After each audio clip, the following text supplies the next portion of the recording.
gens puissent s'alimenter évidemment, parce que le gouvernement, l'État et les préfets ont demandé de maintenir ce marché alimentaire, strictement alimentaire. On n'est pas dans la configuration habituelle, où on voit tous les hôteliers sont responsables et respectent les règles, se sont mis à distance. Nous-mêmes, on filtre les populations pour qu'il n'y ait pas plus de 100 personnes concentrées à un même endroit, et que de ce fait, les conditions sont remplies pour que, en toute sécurité, les gens puissent venir aujourd'hui, en tous les cas, faire leurs courses.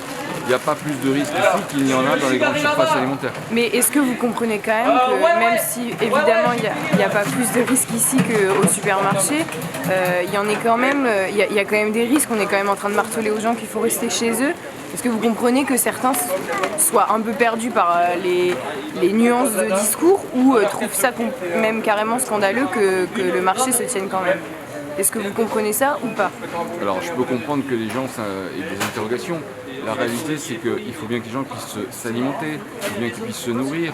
Il n'y a pas de raison d'autoriser, par exemple, les grandes surfaces alimentaires et de pénaliser les étaliers qui ont aussi un commerce à faire vivre et qui sont aussi des alimentaires.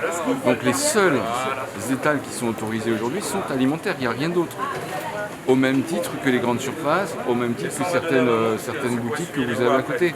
Donc voilà, ça n'est que ça. Après, évidemment, on comprend aussi que les gens puissent avoir des inquiétudes, mais comment ils font pour se nourrir? Voilà, c'est ça l'idée. Et donc, ce que dit le gouvernement pour les marchés comme pour les grandes surfaces alimentaires, c'est soyons responsables, allons faire nos courses en respectant la seule vraie mesure qui nous protège, c'est d'être à 1 mètre les uns des autres, de ne pas se serrer la main, voilà, de ne pas toucher les éléments qu'on nous donne. Voilà, si on respecte ces règles de base, rien ne nous empêche de nous croiser, d'accord, sur le marché. Le reste du temps, bien sûr, il faut rester confiné chez soi, ça c'est sûr. Donc après, vous comptez aussi sur la responsabilité des gens pour peut-être moins se promener que comme on fait sur un marché, comme on peut faire sur un marché habituellement. Où on flâne un peu, où on se promène. Vous êtes sur le marché comme moi, on voit que les gens sont spontanément très responsables. Regardez, les gens ils marchent à 1 mètre les uns des autres au moins, ils ne se collent pas les uns aux autres.